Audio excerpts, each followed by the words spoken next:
This is from Katie. As many in the U.S. anxiously await the return of their major sports leagues, the NHL seems poised for the biggest challenge, with 7 of the league's 31 franchises located across the border in Canada. If the Canadian teams can't get in, they should just call it the playoffs. Okay, great, thanks so much.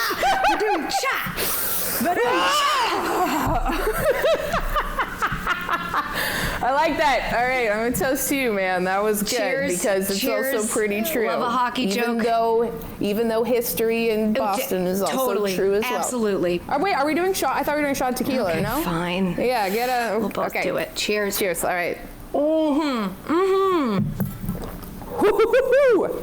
My dog is judging me. She's like, what are you doing? The sun's still out.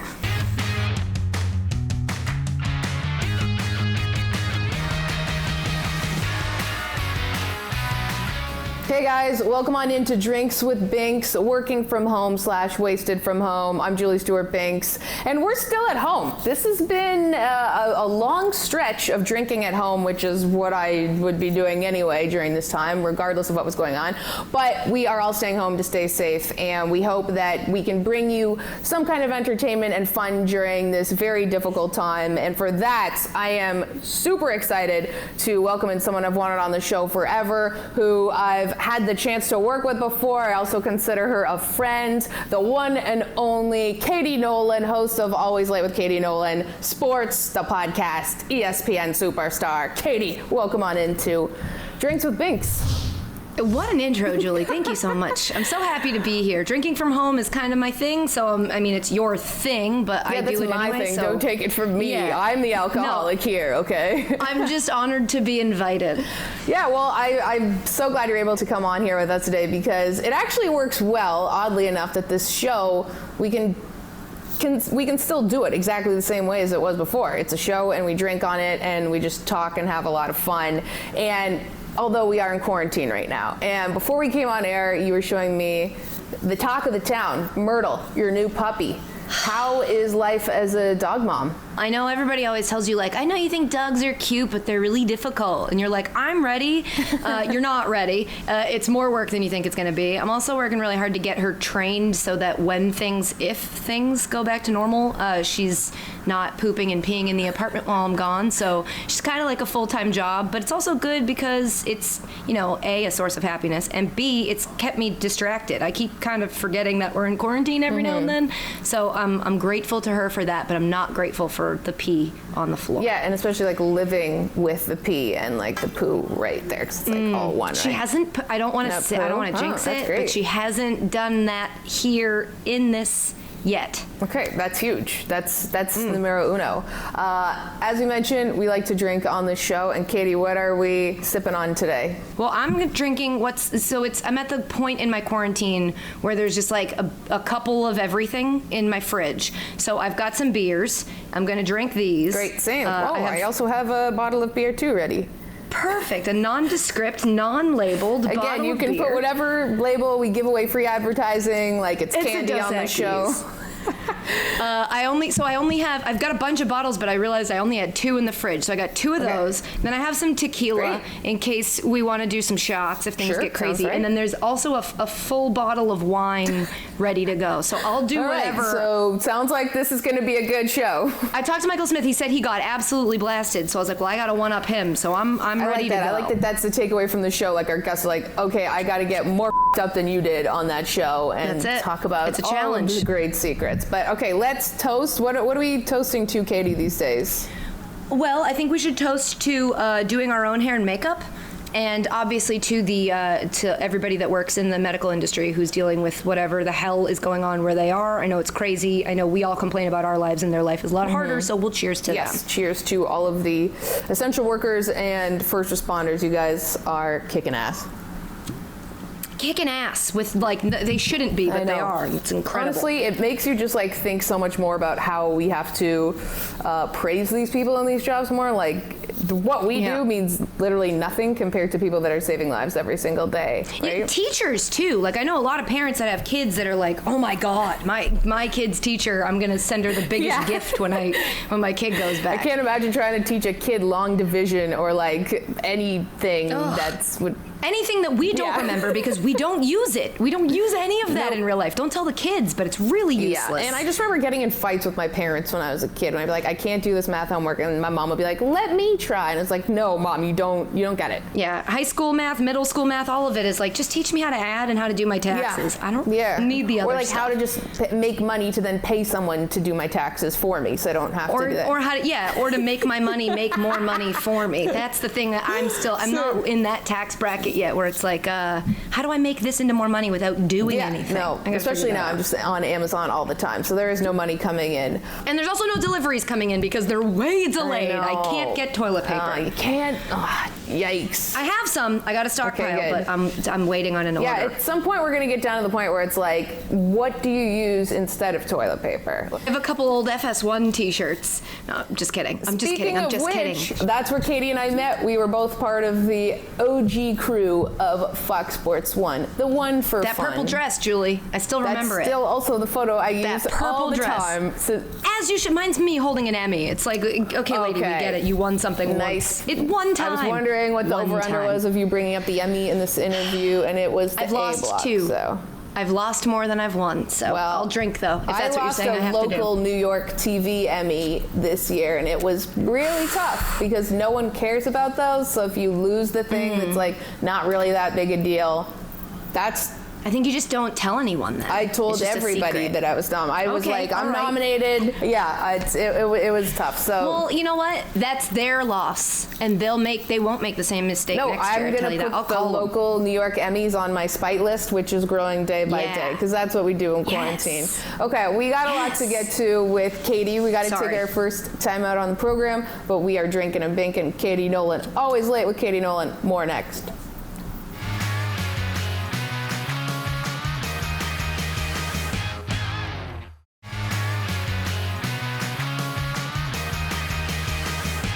Hey guys, welcome back to Drinks with Binks. JSB here, drinking and binking with the one and only Katie Nolan. And we were mentioning our FS1 days where we met.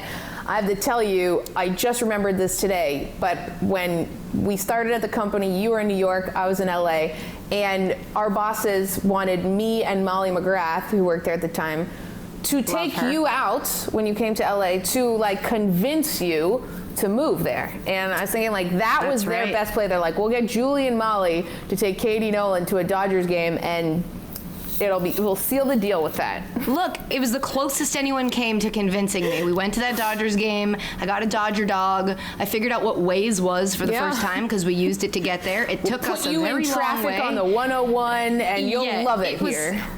Yeah, I'm like, I don't think this is right, but it was an interesting experience. I don't remember most of it because I think we got pretty drunk. We had a chauffeur. But now you are this iteration of your show, Always Late with Katie Nolan. It is great. I mean, I've taken so much inspiration from you and what you do in comedy and what you do with comedy and sports. And so now you're doing it in quarantine. What is it like doing the show now? And also, what have you maybe learned from like a different layer of creativity when you don't have all the bells and whistles? I think like it's been interesting on a number of levels. On one level, we're usually the show that talks about everything outside of the actual sports happening. But now that there's no sports happening, everyone's doing that, and so it's all of a sudden this crowded space that used to be just me at my network alone wanting to talk about the crazy things, and now kind of everybody's doing it. So that's been a challenge, trying to make something that like not everybody else is making, or come up with even more creative ideas than what like SportsCenter or whoever else is coming up with. It's also been tough because when there's nothing coming in, when there's no input, it's harder for me at least to make output. So I've been trying to like overload myself with watching things I think are funny or interesting or creative. That way my brain will feel like there's more stuff bouncing around in here because no sports are happening except Korean baseball. Shout out to them. But it's it's been a challenge. I'm sure it's just tough when you're not feeling as happy as you would like to be happy. But I also think that my love for comedy and the things that I loving to make people laugh was born from being not a genuinely or mostly happy person.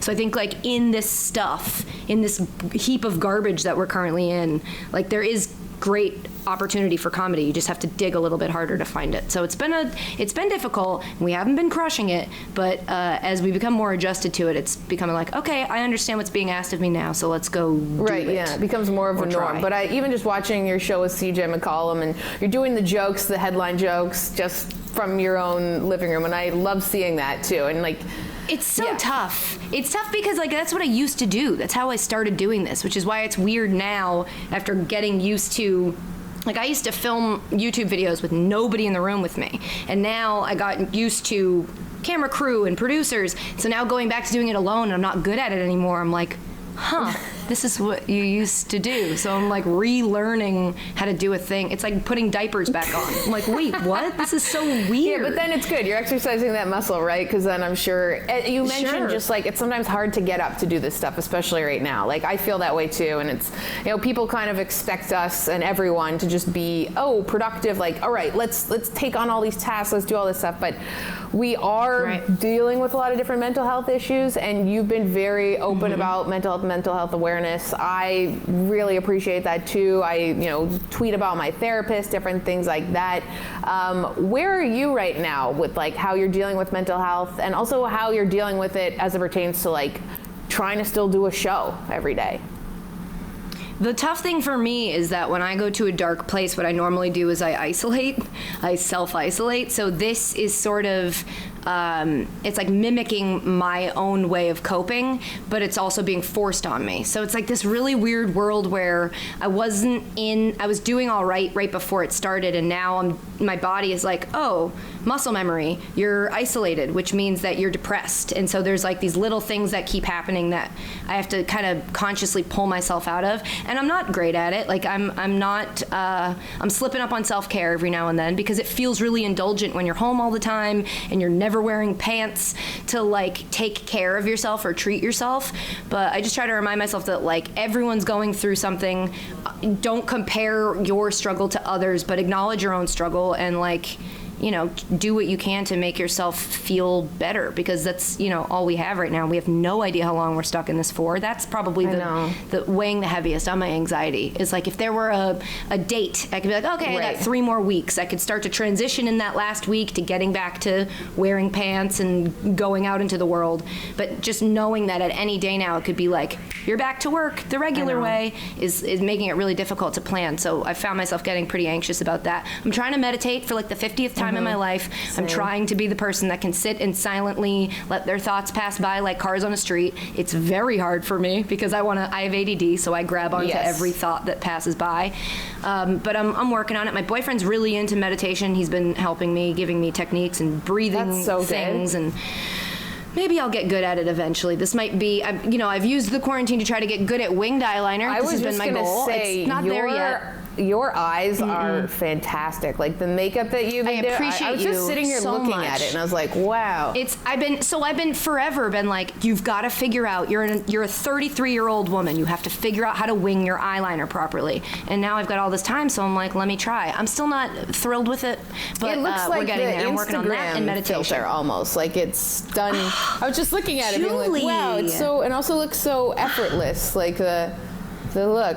Yes, effortless. It's like effortless is the look chic. we're going for, so I appreciate it. The amount of like fake hair in my head is a lot. It's like all that. Anyway, but yeah, thank you. I appreciate that. I like that those messages with mental health, and I think that's important. Everyone's thinking like, oh, you have to do this and create this and do this and la la la, and it's like, no. Let's just try to get by. Let's just try to stay safe. Get by. Get by. Healthy, be happy. Be healthy. That's it. Those are your goals. You don't have to write the next great American novel. You just have to survive. I feel like no one's gonna I wonder if this time is just gonna be forgotten when we get back to whatever that world is, when everyone's like, well, that was weird. I don't know what happened. I don't care if you got a million TikToks. Like, we gotta now start on the rest of the world right now. Anyway, whatever that, like, if you had a joke on one of your shows where it's like, oh, that's funny. There's about a next year. What was it, like on the draft with Trevor Lawrence? I like that punchline. Yeah, I was like, they predicted he'd go first, and I was like, oh, they're predicting a next year. That's interesting. I didn't expect that. I do want to ask you more about comedy and jokes and whatnot, but we're going to take a quick break, and we'll come back for more Katie Nolan on Drinks with Binks. Let's go, baby.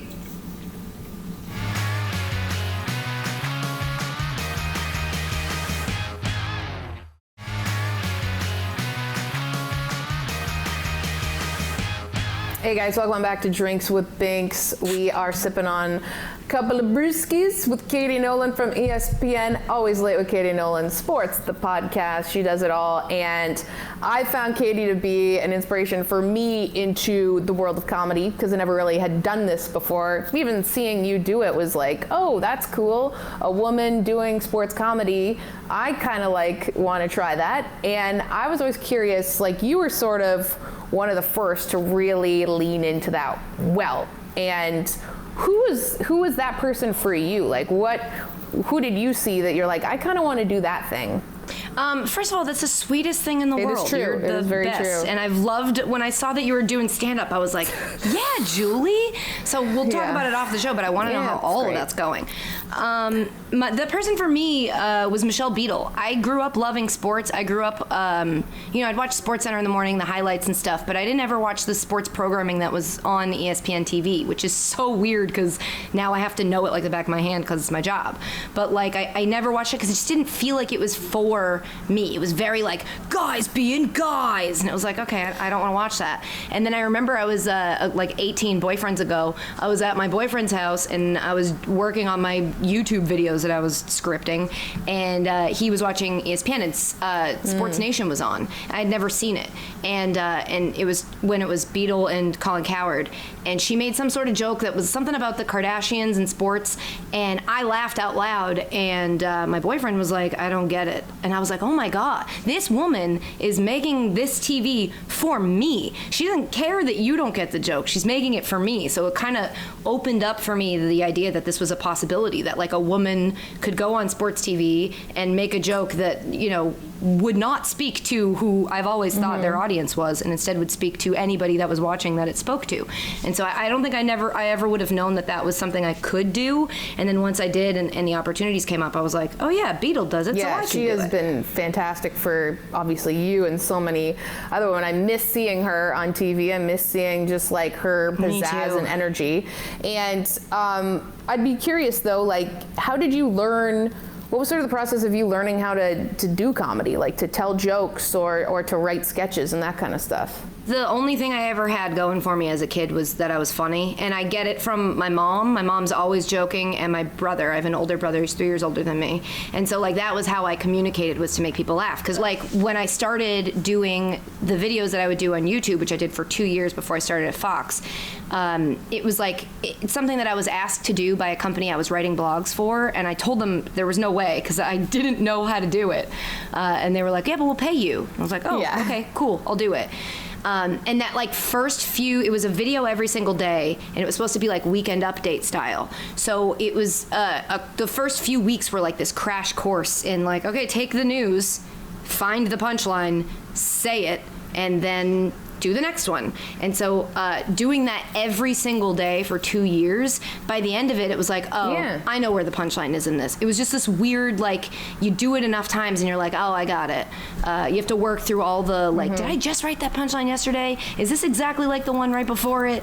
And then it just kind of became like this automatic thing. That, I mean, it's still very hard to do, and there's times where you just stare. I'm sure you know this. You just stare at a headline and you're I know it's there. And you move the words around and you change a couple prepositions and you're like, I can't get it to land properly.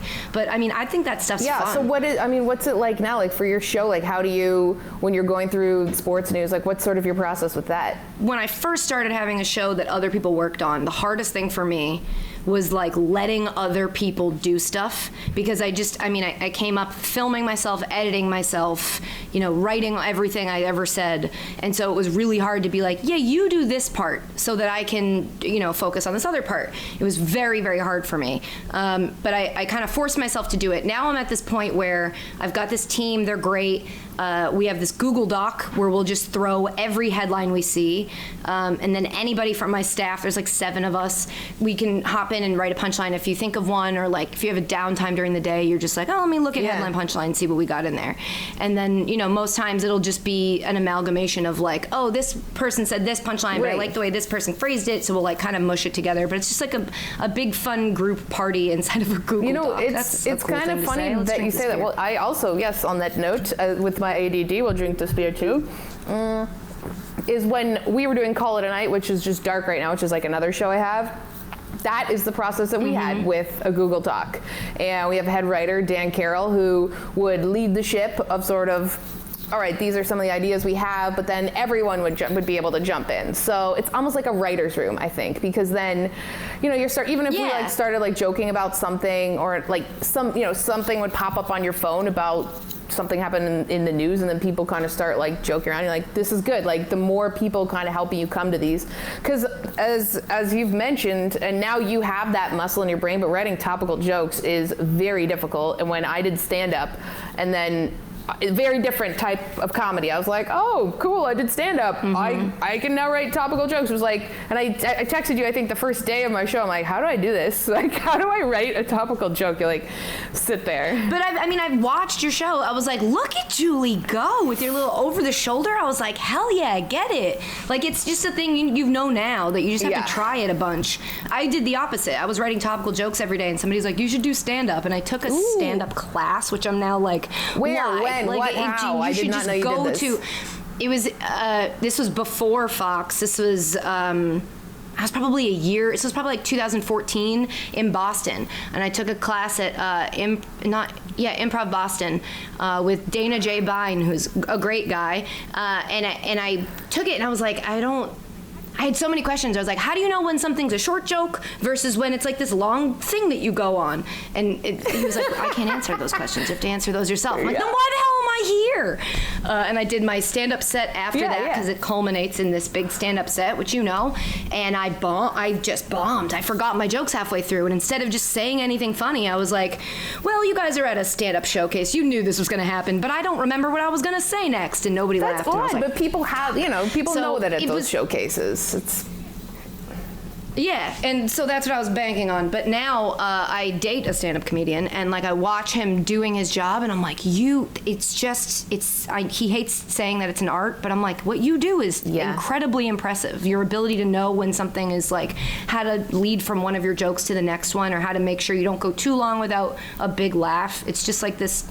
I love it. I mean, I watch stand-up comedy religiously, but I will never, ever That's interesting, try it because I'm sure you get asked about it a ton, because the fact that you do jokes on your show, if you're like going to get on stage in that regard. But there's so many different forms of comedy. Yeah. I'd be curious, maybe, you don't have to go into your relationship, of course, but what's maybe one thing that you've learned by seeing your boyfriend do comedy and write it that maybe you could take into your own job? Yeah, that's so funny, because our first date, he was like, I want to take you out to dinner, and then I want to hang out after, but I do have to go do a set. And so I was like, yeah, oh my God, I would love to come watch you do a set. And just watching him, I was like, there's so much that I can take from it that helps me. That's like, the thing about stand-up is you'll just get up a bunch and try it. And then the next time you get up, you try it a different way. And then you try it a different way. And then you get to this point where you're like, this is the perfect version of this joke. And you can't do that when you're just doing one show a week and you just have to have the best version of your joke. So it's led to me in that Google Doc being like, rewrite the headline in a little bit of a different way. Try it a bunch of different ways, and then what I'll do is I'll read them out loud with the staff, and you almost, you're waiting to see their reactions, but you also know when you say it. You're like, yeah, that's the one, and then everybody will agree on which one's the one. So I sort of like test it with my team before we go take it to air, whereas before I'd be like, I don't want to read these out loud until I'm on air, because I'm not as good at telling a joke the second time as I am the first. But what I've learned from watching him is that like the joke won't get better unless you try it every way you can. And we can't try it every way, but it's just like treating it more like a fluid thing. I love that. Just tweaking it and trying to figure out some words or numbers make people laugh in different ways. It's odd science. But speaking of that, we are going to play a little game that I think will probably be pretty awkward and weird. But we'll see what that's like when we come back after this quick timeout. Drinking and Binking with Katie Nolan.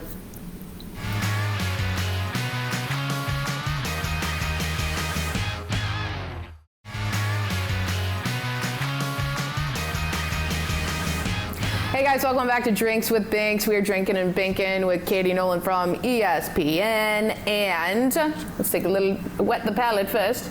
I could fill for you so you can take a sip. I feel bad. You're doing talking, so you can't drink, but I can help you out. I've figured out a way. Smart. But we were just talking about your career and foray into comedy, and joke writing, and I started a show this year where I kind of got to flex those muscles or exercise them. I wouldn't say flex them and try to use them in some regards. So I thought it would be fun if we did almost like a weekend update type of thing where Colin Jost and Michael Che, sort of at the end of their weekend updates, they like to write jokes for the other person to tell. So I thought, like, I would write you 3 jokes about Boston because you love Boston, you're from Boston, and have you write me 3 jokes about Canada because I'm from Canada and I love Canada. I love how it's a city and you know what? It's fine. There may be some jokes that are about specifically where you're from. We'll see. We'll find out together. All right, well, we'll see. I upped the ante, though. I said we should do shots based on who had the. Is it who wrote the worst? You decide the rules, but I think there should be a shot to the loser. I think. Yes, a shot to the loser is another interesting layer to this because we will decide. Yeah, we'll figure it out. We'll both do shots. I just want an excuse to do shots. I'm so tired. Okay, I love that you want to do shots. This is great. I love this. Okay, so guys, we've never seen these jokes before. Like, I have them on my phone. My producer gave me the ones that Katie wrote. We just got them. My producer gave Katie the ones I wrote, and I'm gonna have Katie go first. Okay. And you read a joke that you wrote about Boston, and then after that you'll do the one I wrote for you. Okay, here we go. First joke. I'm just gonna cold read it, so if I emphasize words wrong, I can redo it. But here we go. Many are speculating that Tom Brady left New England because he was tired of doing things the Patriot way, and who can blame him? At 41, dumping tea in the harbor every night has to get old. Oh, God. It's a Tea Party joke. So, I get it. He's now a red coat. I don't know that man. I don't know Tom Brady. Who is that? Thought I'd go in the history vein, right? Crushed it. Great. I'm going to be doing a shot, I think. I'm really glad about that. Okay, this is from Katie. As many in the U.S. anxiously await the return of their major sports leagues, the NHL seems poised for the biggest challenge, with 7 of the league's 31 franchises located across the border in Canada.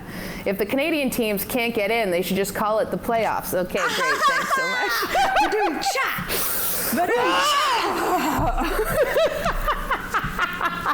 I like that. All right, I'm going to toast to you, man. That was good because it's also pretty true. Love a hockey joke. Even though history in Boston is also true as well. Absolutely. Wait, are we doing shot? I thought we were doing shot tequila, okay, no? Fine. Yeah, we'll both do it. Cheers. Cheers. All right. My dog is judging me. She's like, what are you doing? The sun's still out. She's like, who is this bad person named Julie? Okay, all right, your turn. Oh, that's right. Okay, let me get my phone. Okay, next joke. Wait, I have 4. You have 4 here. Wait. No, there's just a little ad. Don't look at the left. Okay, all right. Keep going, yeah. Instead of working out every morning, Red Sox shortstop Xander Bogaerts has been playing Fortnite. Other gamers have been suspicious that he's been calling Alex Cora for the cheat codes. Hey! The investigation found, I think it found that he was guilty. Yeah, the investigation was a little bit late. You're fine. I feel like there's a lot more jokes to write about Boston than there are about, Regina, Saskatchewan. But that's fine. Go ahead. That writes itself. Yeah, so that's easy, to be honest. You're not wrong. Although, I mean, it's hard to pick which team to talk about as cheaters in Boston. So it's like, Julie, why don't you read your next joke? The Red Sox, why don't you read the Bruins suck your next joke? Okay. All right. Next up, 4 men in Regina are being charged after an alleged altercation outside of a co-op refinery. 4 bad men in my Regina being charged? Sounds like my business model. Hey! Okay, that was real low. You're a prostitute is what I meant. Also, thank you. I'll do a shot. Somehow know about my previous work experience. I'm pouring the shot. I'll do it. It's fine. Cheers. Oh, cheers. Yeah, okay, all right. There you go. Take that one stiff, baby, just like my Regina. Oh, Julie. Ooh, good tag. We're on fire. Good tag. You assisted on it. I'll give you the apple. Okay. Next one. Last one. Last one? Wait. No. You get. That's your 3rd one, and then I'll do one, and then I have one more for you. Okay. Patriots draft pick. Oh God, as if I know how to say his name out loud. Rohrwasser? Whatever. So. Justin Rohrwasser has been heavily criticized for his tattoo that allegedly symbolizes a white supremacy group. The criticisms did not come from Southie. Historic racism. Love that. Historic I love it racism so much. and Boston. They're just shaking hands. I enjoy, though, you're Look a how corporate red girl this now. one ear is getting as opposed to this ear. Two different colors. That's what it's like when Drinking I guess in your that's your 30s. thing, right? Yeah, whatever. But yes, we always put the alleged. Allegedly Yep. helps save lives. Yeah, of course. Ours included. Okay, Justin Trudeau is being lauded for his response to the coronavirus, which stands in stark contrast to Trump's mishandling of the pandemic in the States. I'd like to take this moment to say that I, Julie Stewart-Binks, celebrate all the times Trudeau has stood in stark contrast. Whee! Oh, that is rough! Wow! Julie, that's really controversial Whoa. that you would say that. What a stance you just took. I really don't think that's good for your career. If you had not had that picture, I'd have been like, What is boom, she talking that's great. about? No, I got the picture. very Take up the for- shot, Julie. Take the shot. Okay, well, to be honest, the shot. that's not really as bad as what your guy's done, but what's for conversation Oh, God. for I mean, another we're not day. comparing. We're just saying jokes. And I don't know who the president is because I work at ESPN. All right, you want me to read love this it. last button? Yeah, this is it. This is the This is the big finale, finish. Okay. All jokes aside, of course, even though Tom Brady isn't a New England Patriot anymore, we still have one thing in common. We both left Boston. I'm not saying this. Do it. We both left Boston because it sucks. Boom! Boom! Roasted. Love it. It's Katie, a I cannot fine believe city. you would say that about Boston. That is It's a really rough. fine city. It's Wow. really a fine city. Some of us stand for Boston, others of us stand for blackface. Which side do you want to be on, America? Okay, that is, I take real offense to that. I'm not saying sorry for that, okay? Sorry. All right, this was a lot of fun. This was actually way less worrisome than I thought it would be, other than the final joke you made me read. Okay, thank you, Katie. That was great. I think we should do this. Keep going. We still have more on the show, so don't go anywhere, folks. We've had a couple of shots and beer, so this should be great. We getting drunk.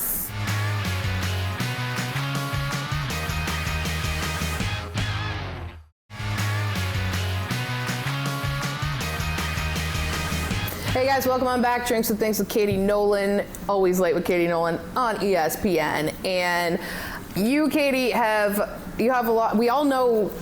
I sound like a real stalker here. I'm like, we know what teams You're my you follow. friend. Yeah, I know. Thanks. It's so nice. You're my friend too. I miss you. I just want to hug you right now. I know. Well, I'm also drunk, but I just want to give you a we'll big hug old from hug. across the Hudson River right now. It's like one of these. And speaking of hugging, I know that you are a fan of the U.S. Women's National Team, and even as a Canadian, I really enjoy the team. I think they're amazing role models. I think they're like demigods, and I say that I think that holds weight as like a non-American. Yeah, for when I sure. say so myself. But you, like, where did your sort of like friendship and affinity for them start? Well, I always, soccer was always this sport that like eluded me. I know when we first became friends, I was like, tell me everything you know about soccer. I remember because those I was days, like, yeah. I would make jokes about like, oh, this thing nobody watched sounds like a soccer match. Like, because soccer in the U.S. is, I mean, everybody's talked about it on every Yeah. show, but it's just like, it hasn't taken off the way that it has internationally. And so it was always the punchline of a joke. And once I started this job and I realized, oh, I have to care about every team, not just Boston. That was my first realization. My second was like, I gotta like sports that I didn't like before. And I know people who have jobs out there are listening to this and being like, that is the tough part of your job, is you had to like other sports. But it was just like, I needed to get soccer had to get its true, hooks though. in me. Yeah. I've tried to love soccer, and I was like, it didn't do it for me. I needed something to get me. And Fox had the Women's World Cup. I don't know if they had it, but I went to it in Canada that year. I worked that one, 2015. Yeah. And so I got to go, and I was like, oh, yeah, I'll take the trip to Canada, like, whatever.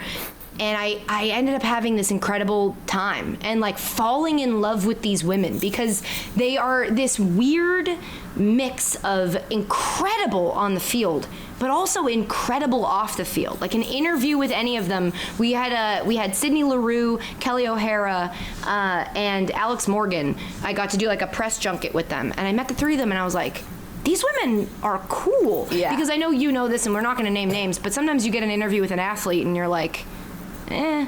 Yeah. Like, they were fine, but they gave me a lot of, like, you know, we gave 110% that day, and you're like, blah, blah, blah, blah. Yeah, you're like, I want to murder myself. Yeah. It's sort of like in any career, women know that they've got to do a little bit more for you to give a shit. Can I say that? For you to care at all. So it's like they were so good at interviews and they were so entertaining and all like really unique, but all interesting. And so after, like, that was the first time I was like, maybe I don't hate soccer, was because of them. And then now I've become this like huge Liverpool supporter where like us being in a position where we were about to win. I know, man. I'm sorry. League. This is a real tough time for like, you guys. I appreciate the I'm sorry. I also know that in terms of Liverpool fans, I'm the like youngest in like terms of fandom. But you still watch the matches. Like I see your Twitter feed. Like you're dialed in. If something can wake me up at 8 a.m. on a weekend, it means I love it, and I would die for it because I don't wake up before 11, even on weekdays. So, like, I fell in love with Liverpool, but I could not have loved Liverpool and Mo Salah if I did not have the U.S. women's national team. And, like, I met Megan Rapinoe right before the World Cup. She was so nice, and then, like, watching her in the World Cup and now having her phone number in my phone, I still, if I get really drunk and I want to impress people because I'm like, oh my God, look. I'm like, look who's in my phone. It's just like the coolest. They're the nicest, most down-to-earth people. I adore them. And they're also elite at their sport. Like, absolutely incredible to watch and really fun. And I just think that, like, women's sports get a lot of flack because they're women. But I think that, like, in terms of athletes, female athletes are such interesting interviews because they have the experience that the male athletes have, but they also know they've got to be good. They can't just say they don't want to do interviews. They have to want to do that. And I just love talking to them. They're my favorite people. And I hope that someday they'll call me their friends because I call them my best friends. They definitely do. I don't know. It's tough. Sometimes I text them and they're like, why are you texting me? No, because I just they would think so you're great. cool too. Like, I'm sure that, you know, but they are such pillars of inspiration for, you know, not even just women, for men, for anyone. Like, they're so cool. That's just like, I think they're dealing neat. with like this big political thing, not just like actual politics, but like the fight for equal pay. And like, you'll find all these people that are really adamantly against equal pay, and they have no good reason to. They're just mad because like women don't have as many eyeballs on the sport. Like, I did a WNBA monologue where we just broke down what they were asking for, a percentage of the pie, the same percentage of the bigger pie that men have. And I've not stopped getting hate mail about it. It was all factually accurate, but people get very fired up when you say women deserve more money. It's like this weird thing that everyone's very comfortable. It's like foot fetishes on the internet. Everyone's very comfortable being vocal about it. And it's like, maybe you should be quiet for a second and like let us fight for what we want. They see it as like a negative toward them versus just like being equal toward It's a negative women. towards a league. Like, we do this weird thing in sports. Sports fans always take the side of the league, and it's like, the league is a conglomerate. They're a huge billion-dollar like corporation, and for some reason we're like, well, they've got to be smart with their money. It's like, no, they don't. Give it to people. I know. So what would you say then during this time? I know your network has relationships with U.S. Soccer, but you have relationships with the team. Like, how do you feel about them, you know, sort of losing their equal pay fight? Yeah, I think it sucks. I think it's like, you know, a lot of times you'll see a problem, this person versus this person, and it goes to court, and for court reasons, it loses. You see it a lot with domestic violence, where it's like, well, Greg Hardy's charges against him were dismissed, and it's like, yeah, zoom in though. Greg Hardy was found guilty by a jury, and then because of the way North Carolina's laws work, he could appeal to a judge, and then the woman who was charging him was unable to be found, and that's why he was You know what I mean? Like if you zoom in on Right. any problem, it's like the reason that it was dismissed or that person didn't get condemned forever is because of this weird language of courts, like the way they speak in court. I know we all watch Law and Order. It's not the same. No, it's like really it's this confusing. weird. It's very confusing, and there's a lot of stuff just lost. And I think that like the women losing that fight, knowing them does not mean they're giving up that fight. Yeah, I think they're 'cause they'll going to appeal, keep trying. right, of course. Absolutely, and they should. Yeah. And like, you know, I think a lot of people think that they're like, pay us tons of money. They have won way more World Cups than the men. They work. I don't. It's just a lot. The men It's support very, them too. Like Yeah, they've and come out like and said that yes. was. People, That's you huge. can't underestimate how big that is. I remember reading an interview with Doris Burke, who I absolutely worship, talking about how much it mattered to her that like Steve Kerr and LeBron like endorse her. And she's like, I don't want to say that I need the endorsement of men, but the endorsement of men goes really far with other men. does. And like the fact that these men took a stand when they didn't have to say she's good, she's okay, like you see that pay off now. You've seen the narrative on Doris Burke change, and it sucks that it's like a man has to say it's Like, okay oh, for it to be okay. Oh, cool. Now we can respect it. But no, it means a lot. Anyone who's fought this fight knows at some point you've got to have a man or like a tastemaker in the male world endorse you and say you're good, and then it'll catch on. And so I think the women are going to keep fighting that fight. I hope they do. I've texted them and been like, if there's anything I can do, Yeah. let me know. I think we're all ready to take up arms for this fight, but I mean, they're just asking for what they deserve. I agree. And before we go to break, do you have a specific person in mind that was that person for you in terms of like? Peter Schrager, actually. Like, I was going to think about it, and then I was like, no, it's immediate. I remember Peter Schrager came to do a test episode of CGW, Crowd Goes Wild, sorry. And he, on it, I asked him a question that I had, like, written myself about the Patriots, and he said, what a fantastic question, Katie. And in that moment, again, test episode, before we ever went to air, my first time on TV, I went, I do belong here. And it was the first time I thought that. And I've let him know that every time I think to let him know. I'll text him now. Like he really made me feel like I belonged here. And weirdly, I needed that. And I appreciate it so much. I love that. He's the That's best. huge, especially before your show launches, having just like someone in your corner during that. So Yeah, and he's totally. hilarious and does his job The best. very well. He's the all best. over the place. Okay, we have to take a time out. We have more to come with Katie Nolan. Don't go anywhere. We're drinking and binking.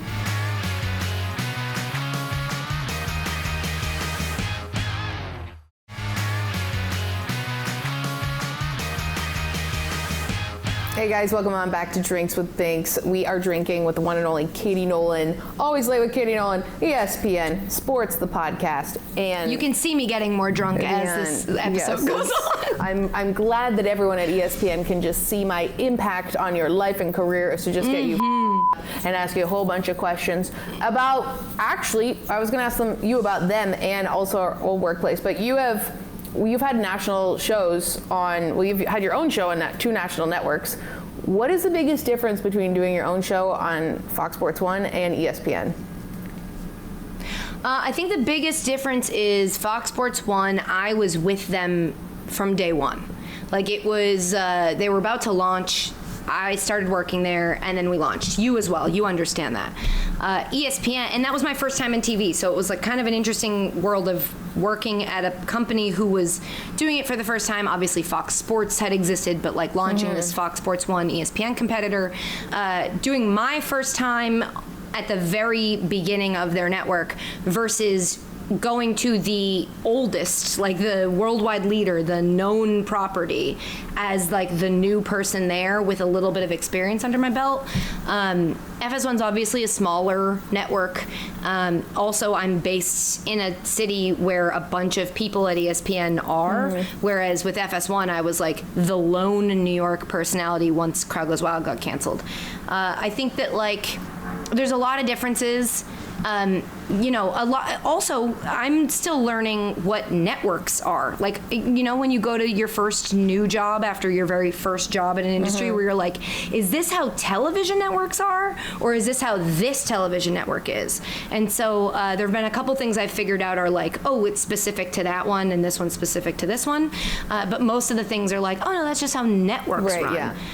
So it was like I'm more hands-on at ESPN in terms of knowing people that are higher up in like a Gotcha. daily basis because I'm in New York. But I also feel like I know less about the company because there's so many more people that work there. Whereas Fox was like, you knew everybody. That if someone's like, I worked with you at Fox, I'm like, I know. Yeah, I know, But right? I can have somebody tell me I work with you at ESPN, and I'm like, I feel so guilty. I don't know you. I've never interacted with you. It's a huge, huge company. Yeah. So I mean, that's basically the main difference. I can see those two. And then, I mean, you have your own show on arguably the biggest sports network in the world, which would be many people's dream job. What is now your dream job? Remember when they first taught you what goals were in like elementary school or middle school, and they were like, every week you should set goals, and then every month, and then every year, and I knew a bunch of people who did that. I've never been that person. I've been like, I don't know what I want at the end of this week. I don't know what I want at the end of this year. I'm very bad at goal setting. I've always just been like, this opportunity comes, be the best I can possibly be at this opportunity, and if I can't, don't like move on from it. Fail fast. Go on to something else. And so my life has kind of just been like a company asked me to do videos, and I said, okay, I'll try it. And then I made it as good as I could, moved on to the next thing. And so like I recognize I have a dream job, but I never sat in my house and was like, one day I'll work at ESPN and have my own show. So if you ask me now and I had to answer, I would say like, God, I would love to be the Jimmy Kimmel on some network, as I didn't mean to do that as I'm wearing his sweatshirt. That. But like, I would love to have a late night show. I would love to host it. I think hosting shows is like an underrated talent that's like tough to do, and I'm still pretty bad at it. But it's something that I've put in work, and I've got to like recognize that I have experience now. Yeah. I still feel like it's my first day, and I have experience. I would love to host a late night show, but I also know TV's going to change so much in the next however many months or years. So who knows if it'll even exist. I would just like to be great at whatever I do. I love that. I mean, wow, that's an incredible answer after we've had a lot of booze. And So I much find that booze. very inspiring God too, damn. because even as someone with not as much experience as you in this vein, Yes, you have. I Yes, you have. would like to also do a late night show someday, which is like crazy town talk. But when I've told people, oh, I want to do kind of the sports comedy thing, a lot of people say, oh, well, Katie Nolan already does that. I'm like, that's cool, that's great. She's inspired me. But that's not to say that like Conan and Nobody Fallon says that and to Kenny Kimmel- Mayne. Right, exactly. Nobody says, oh, I want to do the sports news thing. Oh, well, somebody else already does that. There can be plenty. It's a weird thing you've got to unpack in your own brain world, is that like you're okay with multiple men being exactly the same. But when a woman tries to do the same thing as another woman, it's like, we have one already. And like we've talked about this before, but like this generation of women in sports media is really focused on like, there's room for all of us. Whereas generations before us might have felt like we've got to fight each other. Right. But like it's really important to me. I know you have to go to break, but like we've got to make sure that everybody knows there can be 8 of us. Yes. So 2 of us is not crazy. Yeah, well, you've helped with that message, so we owe a lot of that to you to be able to put us all at the table. Yeah, you called out our old network for it, and it was very powerful. You don't owe me anything. We keep fighting. Okay, we keep fighting, guys. We're gonna fight Let's because go. we're to the right to party. 'Cause we're drunk. All right. We're gonna fight 'cause we're drunk. We gotta go to break. We'll be back after this.